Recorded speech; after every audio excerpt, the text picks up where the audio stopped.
Now quite different from Arda, Toril, and Oirth, and Kryn, and also quite familiar, especially to us in Arda, is the world of Mallus. Like our folk in most worlds, the Dwarves of Mallus were created by the world's version of Aule, called Grungni. I say dwarves, but in Reichsspiel, which is the language of the Empire of Man, the most populous of the managed countries on Mallus, and indeed all the countries, for like in Middle-earth, men have grown to by now be the most populous race in the Reichsspiel, which at least on the continent the Malusians call the Old World, is the most widely spoken and known language, like Western is to us. In Reichsspiel, the word for our kin seems to have been less often used, and so I suppose it could be rendered dwarfs. In their own language, which is called Khazalid, and which in pronunciation, intonation, and melody and cadence is very, very similar to Kuzdul. They call themselves Dawi. As an aside, Khazalid is similar to Kuzdul in that it's kept secret from the Akazad, but a little less so, as though it's these days never spoken around the Akazad. It is used for daily communication between dwarfs. So they don't speak Reichsspiel between each other the way we now speak Westron.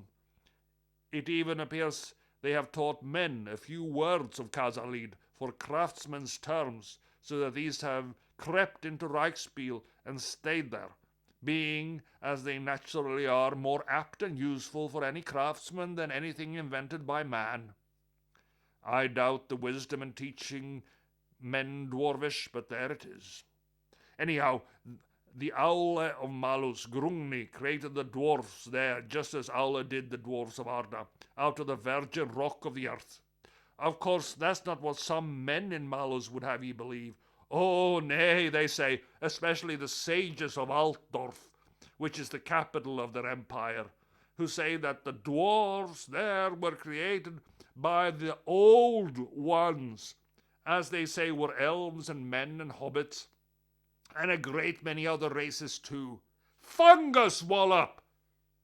What can these old ones possibly be but the gods, the Valar? And Aule Grungni is one of them, as Mandos is my witness, and he created the dwarfs in Mallus as he created the dwarfs in Arda. 'Tis no coincidence that he used the same method, by carving us out of the stone. Forgive me, Mahal, for my wanton respect, but 'tis true. Anyway, as I was saying, Mahal, I mean Grungni created the dwarfs of Mallus from the bare rock as he did us. In the world of Mallus, Grungni and the other dwarfish gods take on the form of a huge dwarf.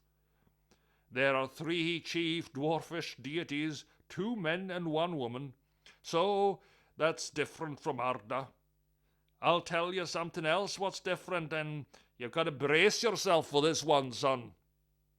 See, Grungni is Aule, and he's the god of smiths and of armourers, jewellers, and all manner of craftsmen, and of miners, just like Aule. His wife is called Valaya. He has a wife just like Aule has a Yavanna. But whereas Yavanna's domain is the earth and the animals and plants that roam and grow in it, Valaya's are home and hearth, and the making of ale and mead. She is a protector and a healer. She invented the dwarfish language and dwarfish runes in Mallus, and she is the originator of most of our brethren's customs and habits. She is the mother. But, like I said, here you must brace yourself and not throw up or anything. She is also Grungni's sister. Da! I know, but we must never judge our brethren's culture or religion, no matter how strange or foreign they might seem to the dwarves of Arda. His sister? Lions from the sea and gods marrying their own sisters? As if it wasn't for the fact that I know you never lie to me, Da, I'd say you were fibbing just a little. Nay, 'tis true, I swear on my beard. Anyway, besides Grungni and Valaya, there is also Grimnir, the god of war, who is also known as the Fearless. Here comes another shocker. Valaya is also married to Grimnir, and Grimnir is also her brother and the brother of Grungni. Yes, I know, lad. Calm down. Like I said, we mustn't judge. Anyway, those are the three greater dwarfish gods in Mallus. There are also lesser deities, and these are Gazul, who is the god and protector of the dwarfish dead. He is also the brother of Grungni, Grimnir, and Valaya, though not married to her. Smednir, the shaper of ore, he is the son of Grungni and Valaya, and yes, son, they know he's Grungni's and not Grimnir's son. He taught his younger brother, the god Thungni, metalworking and other craftsmanship, and together they made the wondrous rune-engraved weapons of all the dwarfish gods and dwarfish kings of old. Thungni is the god of runesmiths, and I'll tell you about the special and powerful runes and rune magic of the dwarfs of Mallus in a moment. Thungni is also the son of Grungni and of Valaya. He travelled deep below the surface of Mallus, where he founded the kingdom he named Angkor Bryn, the glittering realm, where he discovered the secret of rune magic. Morgrim is a son of Grimnir the warrior in Valaya, and is the deity of what on Mallus and some other worlds besides are called engineers. Now, I don't know quite how to explain what an engineer is to you, but let's just say it's something like a mason. Indeed, many of the works done by dwarfish engineers on Mallus are exclusively done by masons here in Khazad-dûm, like building bridges. Traps are also largely the domain of engineers, and so are all sorts of contraptions that we use magic for. They also use something called gunpowder, which is a mixture of sulphur, charcoal and saltpeter, to blow things up with, or fire lead bolts from iron tubes, which is something I see absolutely no use for, as you can just as easily enchant a bow and arrow to shoot more powerful projectiles than normal arrows, which, by the way, are much more accurate in the hands of a skilled archer than any of the dwarfish engineer boom sticks ever are. They go boom when they're fired, and that's what I call them. Here in Middle-earth, I've only ever heard this fiery powder being of interest to wizards and no one else, and I think even they've grown bored of it. Anyway, Mordrim is the god of these engineers, and he invented their craft for them. The last of the dwarfish deities of Mallus, of whom I've heard told, is Scavor. Scavor is the son of the death god Gazul. 'Tis said that he was exiled by the other gods for not being able to learn a craft, and that in his exile he learnt how to shape his own flesh, and that he turned himself into a rat. A dwarf rat. A rat man. That's what the Malusians call a skaven. A rat man, da? A rat dwarf? How is that even possible? Oh, I don't know, son, and I'm not sure if I'll lend much credence to it. But like I said, I don't presume to judge the religious beliefs of our kin, or to pass judgment. Anyway, these ratmen do exist on Mallus, and I've encountered them and fought them myself. I heard from the lips of the Malusian runescript, Thorin Strongblade himself, that our kin fight the Skaven as much as they fight the orcs, and that they fight them mainly out of shame because they believe them to be our cursed blood relatives, fruit of the loin of Scavor the Accursed, and that these abominations must be destroyed.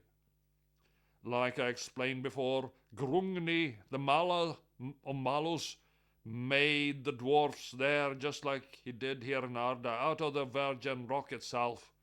Shortly after the creation and awakening, the whole dwarf race migrated northward on the continent of the old world, which is where they had been created.